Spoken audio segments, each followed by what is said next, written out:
Alright, welcome back everybody to what I believe to be the second installment of Materwelon Madness or Materwelon Mania or whatever I ended up calling it. Today we're gonna look at one of the most, in my opinion, most interesting stories that happened while I was gone. And this story I believe has actually gone quite under the radar, and I'm saying that because we are gonna talk about Ethan Klein's horribly just plain garbage response to the moist critical DarkViperAU drama. And the reason I was so surprised that not a lot of people knew that this drama even happened is because Ethan Klein has essentially become somewhat of a law cow on the internet nowadays, and he's being held hostage by his own fan base to the extent where he's essentially involved in drama pretty much every other week or so. But for some reason all of the bigger commentary channels and his detractors just ignored this video, which is confusing to say the least. But don't you worry, because I'ma make up for the internet's lack of taking apart this maladroit response by taking it apart myself. For this to make sense, you need to understand Dark Viper's basic argument against moist critical, against reaction streamers, and ultimately against Ethan Klein as well.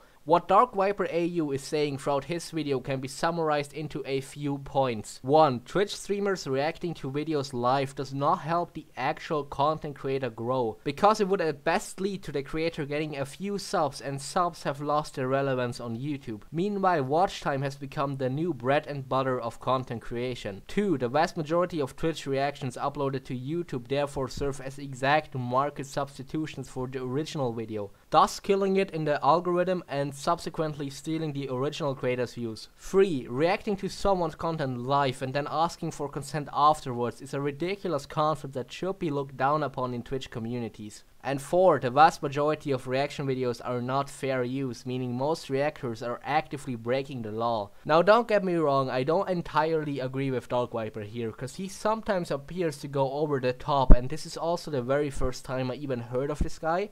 But overall, I can get with most of his points, or I can at least understand where he's coming from. But now let's look at how Ethan Klein decided to engage with them. The idea that it's okay to ask for consent after the fact is obviously a very stupid idea.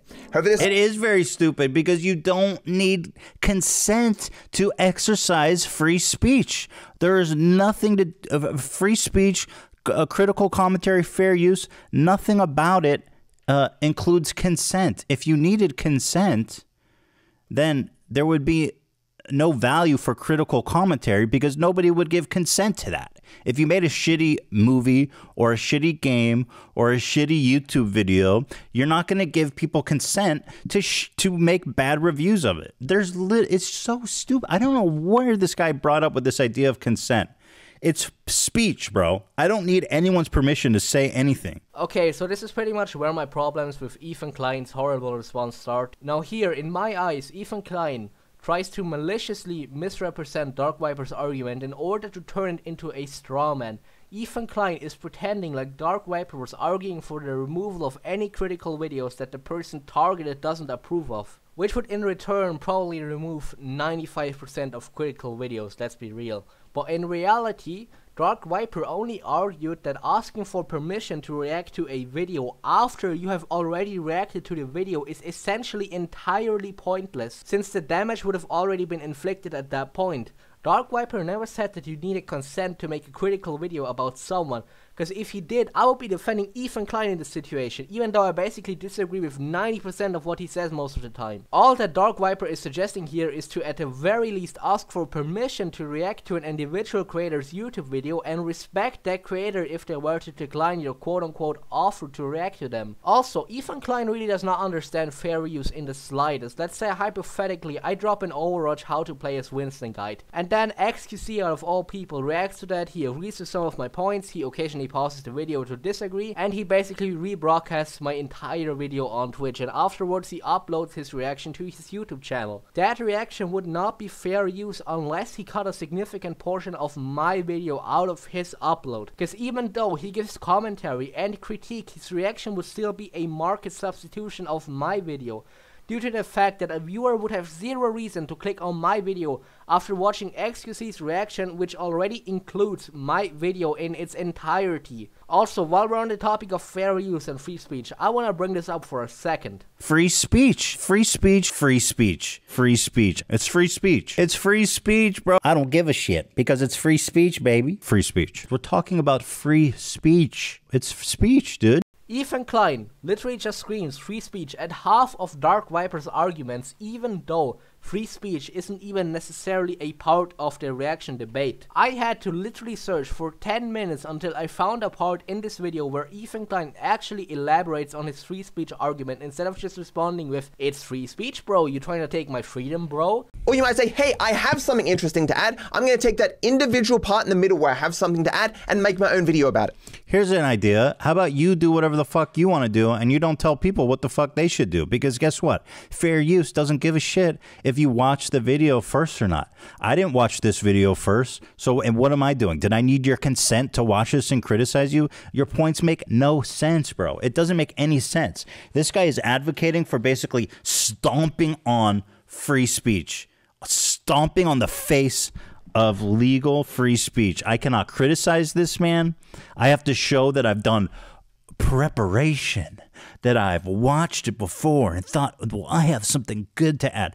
I didn't watch your video beforehand, bro. And guess what? I don't need your consent to watch it and say you're an asshole and a dumbass too. And your points are bad. And you're on meth. I can say all that stuff, dude. It is so frustrating to even listen to Ethan Klein trying to argue. I consider myself a freedom of speech absolutist, yet even I have to admit that bringing up freedom of speech as an argument in this context makes exceptionally little sense. The fact that this man has become one of the top podcasters globally really just shatters my brain. Let's break this down. Yes, Ethan Klein, your right to freedom does allow you to share your opinion on basically anything you want to. However, in order to showcase your, I'm sure, very highly educated and informed opinions, you don't need to show the whole video. That's not part of freedom of speech. If freedom of speech allowed me to rebroadcast anything as long as I occasionally add my own opinion, I could literally go stream Avengers Endgame on Twitch, the entire movie right now, and bypass copyright by butting in every 2 minutes and saying something like, "Oh, I like his helmet." Like, do you not see the problem in this line of thinking? Freedom of speech means being able to speak your mind, not being able to show another person's work to thousands of people and then speak your mind. Or I guess speaking your mind while pausing the other person's work. But sadly, Ethan Klein seems to side with EDP445 on this one. I don't need consent!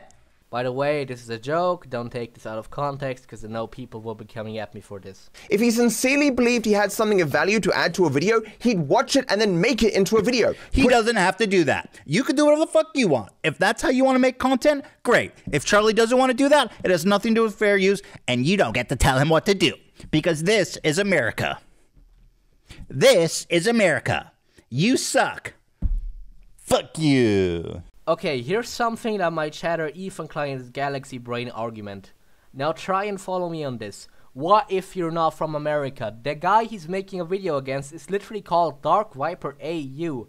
Dark Viper Australia, he's not from the US, so why should the United States copyright, fair use, and freedom of speech laws apply to him? Actually, we can even take this a step further and argue why anyone would have to follow these US laws. There's, I don't know, 200 countries, probably even more, and you're choosing America's laws for what reason exactly? I've lived in the US before, and I can tell you, their laws are far from perfect.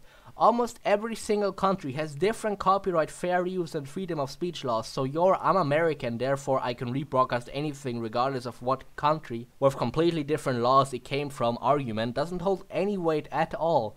Also, here's something stupid I just realized. If Ethan Klein's whole argument is based on his rights as they are written in the American Constitution, and all of his opinions on fair use and freedom of speech are also solely based on the American Constitution, then Ethan Klein's opinion could literally change if the law changes, which essentially tells you all you need to know about his "this is America" argument. Every time a React video appears on someone's page, a different video would have appeared there if that React video didn't exist. Because all impressions are 100% assigned. Every single impression that a React video gets would have gone. The point is so stupid. Well, this video, I don't like this video, so I want my videos there instead of someone else's. Bro, that's not how it works. This is the most painful reaction I've ever had the displeasure of watching. Ethan Klein literally misrepresents this guy's argument and lies about what he's actually saying 5 seconds after he and his entire chat literally saw Dark Viper's actual argument. He literally only said that by making a reaction video, this video, which by the way is still most likely violates fair use, then takes room away from other creators who uploaded original content. But Ethan Klein tries to twist this into Dark Viper saying that he's mad because reaction videos are stealing impressions from his videos alone. Even though that's not what he's saying at all. Stop lying and stick to the facts. Your chat literally just witnessed you blatantly and maliciously misrepresenting what Dark Viper argued for, and nobody's calling you out on it. Every React video steals impressions away from original content. Every impression dude, ever you're given just to a React whining. video would have gone to someone else if that React video didn't exist. Therefore, Stop whining, logically, bro. original content creators would have gotten more impressions. By the way, I think the problem he's making here is he's assuming if your video didn't exist, it would go to some small creator. No, it would probably go to Mr. Beast, Dude Perfect, Conan O'Brien, whatever. It's not really a democracy out here in the algorithm. They're going to show videos that they know people are going to click and watch, dude. So it's not like he's stealing from the poor. That space is just going to go to another high click-through, high watch time creator, which ain't you. Oh! So this time Ethan Klein actually partially understood the argument and tried to make his point, but still failed miserably. It is besides the point who that impression spot would have gone to. If you make a reaction, you are leeching in the algorithm. Your space negatively affects somebody else. And yes, if all non-fair use reaction videos were to suddenly disappear, most of these impressions would probably go to people like Mr. Beast, True Perfect, or even Dream. Or maybe even to terrible content itself, like stolen video ideas or re-uploads or anything. But the point here is every non-fair use reaction is stealing impressions, and a high percentage of those impressions would go to genuine creators. And yes, even someone like Mr. Beast is still a genuine creator, even though his channel is massive. In fact, I would even go as far as to argue that Mr. Beast deserves impressions way more than some lazy reaction video. The majority of it has always been the smaller creators. I would like for this guy Viper to take a poll of small creators who would be angry that one of these big React channels that he listed would watch their video on stream. I'd like to get a poll of people who say, no, I don't want the publicity. I'm angry that you're stealing my content. He's the only person on the internet. This is another thing Ethan Klein simply just can't comprehend. We're not talking about tiny creators. Obviously, if for example, let's bring up XQC again. If XQC were to make a positive reaction to a video from a YouTuber with 200 subs, there's a high chance that channel will drastically multiply its size. No one is arguing against that, but there's this high amount of medium-sized channels that would actually suffer from a reaction. And also, just bringing this up in size, if XQC would decide to react to a video of a small creator negatively by being visually bored or disrespectfully disagreeing with everything they're saying, the channel will get fucked over as well. But regardless, even a positive reaction to a medium-sized channel that afterwards gets uploaded to YouTube will steal the original video's viewer base and bury the original video in the algorithm, thus damaging small creators in the process, even though some creators don't even realize it themselves. So not everyone is happy they're being reacted to unless it's a collective effort where half of Twitch reacts to something, cause that can actually catapult random videos into viral hits. Want an example? Bored Ape Nazi Club. Before reactions it had 90k views and it probably would have stayed there, but now it stands tall at 1.3 million. So the point I want to make here, positive reactions can be used for good cause if done correctly, but that doesn't mean every positive reaction is a good cause and helpful to creators. Lastly, I don't want to waste people's time on more of Ethan Klein's unhinged rambling, so I'ma just cover these two arguments really quickly. How can you guarantee that by making high quality productions you're naturally going to blow up on YouTube? If someone's to look in the Dude, you're deciding which parts to respond to, by the way. It's not like you're watching his whole video in totality. It will be a reaction video. Part of me thinks Ethan Klein has to be trolling. There's no way he can actually be this plainly stupid. The whole point of this is to argue against reaction videos. If Dark Viper played Moist Critical's entire video, he would be doing a reaction. I really don't understand how this is an argument in the slightest. This dude is a piece of fucking garbage. If you are watching his shows and you're paying his bills, you're a fucking loser. I would say it always materializes. It's better to have been reacted to than not. 100% of the time. If you genuinely believe this, if you genuinely think that all reactions are positive, you can literally just go search for JAXI Hassan Abi right now, and the point is disproven immediately. No questions asked. Like, what the hell is Ethan Klein talking about? How is a reaction good 100% of the time? Even he himself at this very moment in time is sending hate to DarkViperAU by streaming a toxic reaction to his video, calling him a boring idiot, a meth head and whatnot, and he seriously believes this is a 100% positive thing. Ethan Klein, stop pretending. So in conclusion, Ethan Klein involved himself in a situation he had nothing to do with in the first place. Then he went on to misrepresent one person's arguments while barely even engaging with the other person. And now he seriously believes that his 50-minute reaction where he misunderstands every point and frequently insults the person is gonna help Dark Viper with his channel. Yeah, that's a yikes for me. Obviously, not all reaction videos are necessarily something negative or leechy, but claiming in return that every reaction video is fair use and protected by freedom of speech laws and always good is just absolute lunacy. After dissecting this video, my respect for Ethan Klein has reached an all-time low. Thank you for watching.